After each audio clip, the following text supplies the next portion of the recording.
कि economic interest जो है, इकोनॉमिक इंटरेस्ट दुनिया के बहुत ज़्यादा है। डिस्क्रिमिनेशन तो है।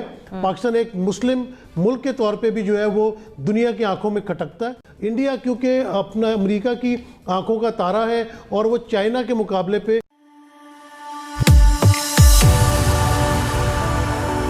जय हिंद दोस्तों, मोदी देश में आपका स्वागत है। आज पाक मीडिया भारत के बारे में बात कर रहे हैं। आज पाक मीडिया दो चीज़ों के बारे में बात कर रहे हैं। पहला है LOC और दूसरा है NSG, मतलब कि न्यूक्लियर सप्लायर ग्रुप। पाक मीडिया कह रहा है कि NSG में जो देश है वो भारत को बहुत ही ज़्यादा फ़ायदा दे रहे हैं पाकिस्तान के मुकाबले।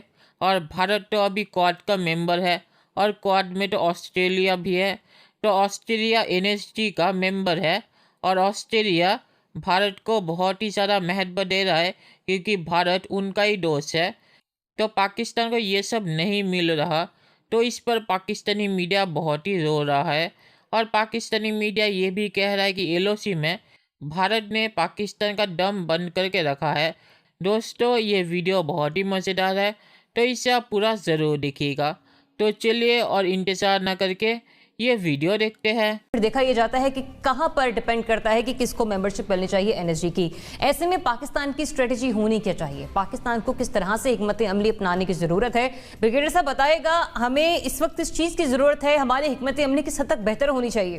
पहली बात on going line of control पे जो फायरिंग हो रही है, और फायरिंग जो है वो जारी है उस वक्त से जिस वक्त नरेंद्र मोदी ने पहली टर्म में वजीर आजमशिप संभाली थी। अब दूसरा आपने एक बहुत इंपॉर्टेंट चीज की है जिसका इस मुख्तसर टाइम में अहाता करना बहुत मुश्किल है कि हिकमत अमली क्या हो। लेकिन आपको पता है NSG का जो पूरे का पूरा जो ग्रुप वजूद में आया था 1974 में ये आया ही इंडियन एक्सप्लोजन की वजह से था। लेकिन उसमें वजूद में आने के बाद आपने देखा एक अभी रिसेंट एक वाकया हुआ है जो जहन में रखिएगा तो आपको तमाम चीज समझ आ जाएगी कि अमेरिका ने टर्की के ऊपर सैंक्शंस लगाई हैं S-408 मिसाइल जो वो खरीद रहे हैं रशिया से। तो उन्होंने टर्की के ऊपर सैंक्शन लगाई है कि जी हमारी टेक्नोलॉजी को उसके खिलाफ है। लेकिन वो सैंक्शन इंडिया भी ने 2018 में मुआहदा साइन किया, रशिया इंडिया के ऊपर वो सैंक्शन नहीं लगी है। तो आप इससे अंदाजा लगा लीजिए कि NSG ग्रुप में कौन है जो मनूवर कर रहा है। और दूसरा सबसे बड़ी डेवलपमेंट जो है वो है क्वाड की, जिसमें ऑस्ट्रेलिया है, जापान है और क्वाड में ऑस्ट्रेलिया है जो बड़ा वेसिफरसली सपोर्ट कर रहा है कि इंडिया को जो NSG की में शामिल करके उसको एग्जम्पशन दी जाए। हालांकि इसके अंदर इसकी क्लॉजेस जो पढ़े अगर आप NSG की, उस क्लॉजेस के मुताबिक डिस्क्रिमिनेटरी ट्रीटमेंट हो ही नहीं सकता। और पाकिस्तान को इसको ही लेके आगे चलना है कि वो चाइना, आयरलैंड, टर्की, ब्राजील और ऑस्ट्रेलिया। पॉइंट आपका आ गया, मुझे आगे बढ़ने की इजाजत दीजिए। मुजम्मिल साहब, एक तरफ हम देखते हैं कि कश्मीरियों का इस्तेसाल हुआ, फिर दूसरी तरफ भारत ने जंगबंदी की खिलाफ वर्जियां की, और फिर साथ ही साथ पाकिस्तान के अंदर भी भारतीय नेटवर्क जो है पाकिस्तान मुखालिफ बहुत सारे सरगर्मियां सर अंजाम दे चुके हैं। करना क्या होगा अब हमें?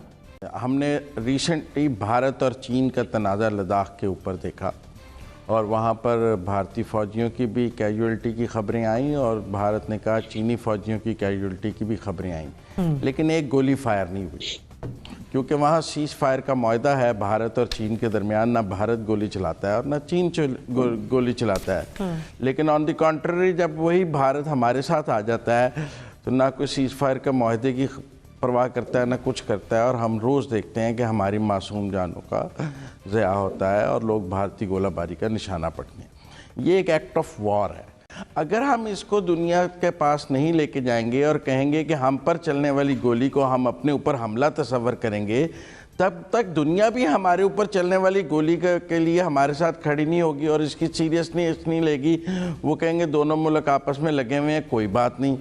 फिर तो कोई बात नहीं, अगर 2900 बार की है तो 5500 बार इस साल कर लेंगे, क्योंकि ये बढ़ती जा रही है। अगर आप देखें हर साल वो इस डॉक्ट्राइन को लेके चल रहे हैं और इसको ज़्यादा से ज़्यादा बढ़ा रहे हैं क्योंकि उनके नज़दीक ये बहुत कामयाब जा रही है। अगर आपके दुश्मन के नज़दीक उसकी हिकमत अमली कोई कामयाब जा रही है तो आपको उसकी काउंटर स्ट्रेटजी के ऊपर असर नौ गौर करना चाहिए।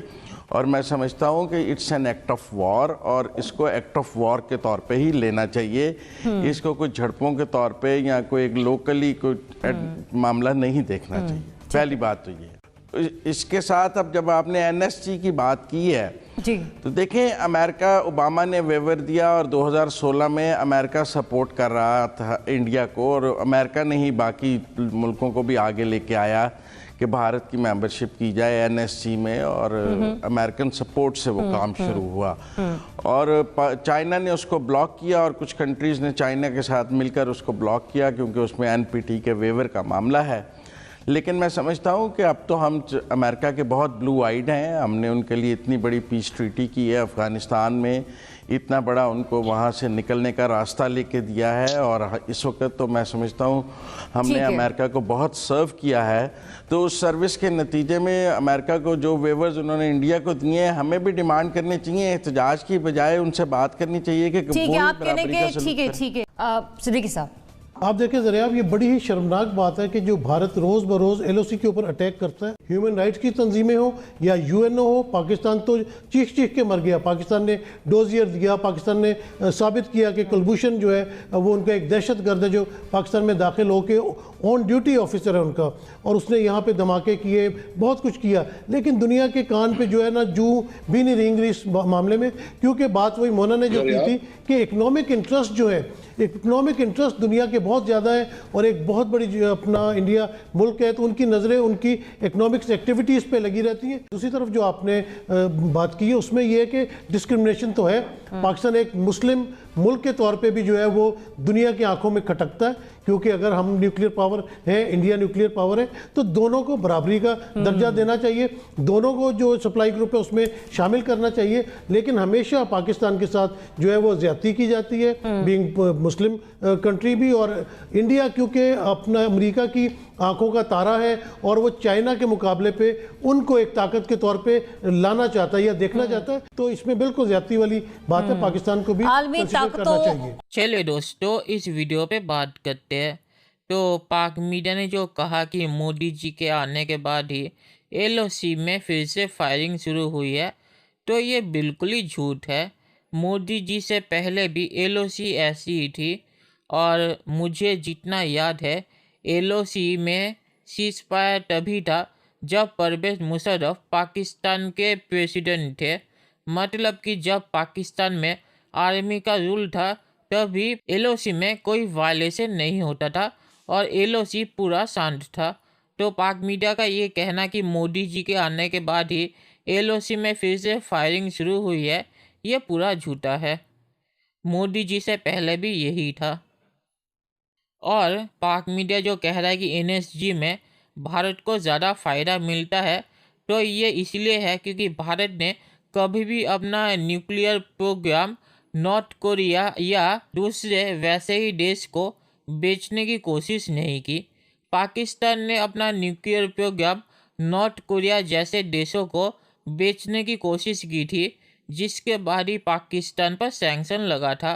तो ये कहना कि भारत और पाकिस्तान को एक ही जैसा ट्रीट करना चाहिए एनएसजी में, ये गलत बात है, क्योंकि भारत ने ऐसा कभी नहीं किया था।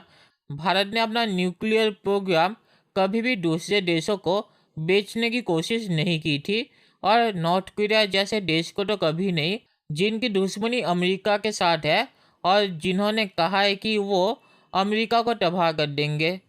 इसीलिए पाकिस्तान को एनएसजी अलग तरीके से ट्रीट करता है। इसका क्वाड से कोई रिश्ता नहीं है। मैं ये नहीं कहूँगा कि अमेरिका से अच्छे रिश्ते होने से आपको एनएसजी में कोई फ़ायदा नहीं मिलेगा, पर पाकिस्तान की जो हरकतें हैं उनके रिश्ते अगर अमेरिका से अच्छे भी हो गए, तब भी एनएसजी में जो दूसरे देश है वो पाकिस्तान पर भरोसा नहीं करेंगे। तो पाकिस्तान को वो फ़ायदा जो भारत को मिलता है वो कभी भी नहीं मिलेगा। और पाक मीडिया ने जो कहानी सुनाई है कि टर्की के ऊपर सैंक्शन क्यों लगा है, ये पूरा झूठा है। टर्की के ऊपर रशिया से हथियार खरीदने पर सैंक्शन इसीलिए लगा है क्योंकि टर्की नेटो का मेंबर है, और अगर आप नेटो में हैं तो आप रशिया से हथियार नहीं खरीद सकते। तो टर्की ने नेटो में होते हुए भी रशिया से हथियार खरीदे, तो इसीलिए नेटो के देश अमेरिका ने रशिया पर सैंक्शन लगाए। भारत नेटो का मेंबर नहीं है और इसीलिए भारत जिससे चाहे उससे हथियार खरीद सकता है। तो टर्की पर जो सैंक्शन लगा है वो कभी भी भारत पर नहीं लग सकता क्योंकि भारत नेटो का मेंबर नहीं है। रशिया से हथियार खरीदना बैन नहीं है, नेटो का मेंबर होते हुए रशिया से हथियार खरीदना बैन है, तो इसीलिए टर्की पर सैंक्शन लगा है। पाक मीडिया ने जो कारण बताया वो पूरा झूठा है। और पाक मीडिया ने जो कहा कि क्वाड में होने से भारत को एनएसजी में फ़ायदा मिल रहा है, ये गलत बात है क्योंकि सिर्फ ऑस्ट्रेलिया के सपोर्ट से कुछ नहीं होगा, सारे देशों को भारत को सपोर्ट करना पड़ेगा। और चीन ने तो कहा है कि वो भारत और पाकिस्तान दोनों को सपोर्ट नहीं करते, तो पाकिस्तानी मीडिया जो कह रहा है कि चीन भारत को सपोर्ट नहीं करता एनएसजी में, ये गलत बात है क्योंकि चीन ने कहा है वो भारत और पाकिस्तान दोनों को सपोर्ट नहीं करते। तो क्वाड में होने से भारत को ज़्यादा कोई फ़ायदा नहीं होगा क्योंकि सिर्फ ऑस्ट्रेलिया के भारत के साथ होने से कोई फ़ायदा नहीं है जब तक सभी देश भारत के साथ ना हो। तो इस बारे में पाक मीडिया गलत है। और पाकिस्तान ने जो कहा है कि भारत और चीन के साथ जो सीज़ फायर है उसे मानता है, तो वो इसीलिए है क्योंकि चीन भी उस सीज़ फायर को मानता है। पाकिस्तानी हर वक्त सीज़ फायर की वायलेशन करता है और भारत सिर्फ उसका जवाब देता है। पाकिस्तान में जब परवेज़ मुशर्रफ की सरकार थी तब तो सीज़ फायर कभी वायलेट नहीं हुआ। जब से पाकिस्तान में आर्मी की सरकार नहीं है तब से ही एलओसी में सीज़ फायर वायलेट हो रहा है। तो भारत को अगर सीज़ फायर वायलेट ही करना होता तो वो मुशर्रफ के ज़माने में क्यों नहीं करता। मुशर्रफ के ज़माने में तो सीज़ फायर ठीक ही था, वहाँ पे कोई फायरिंग भी नहीं होती थी।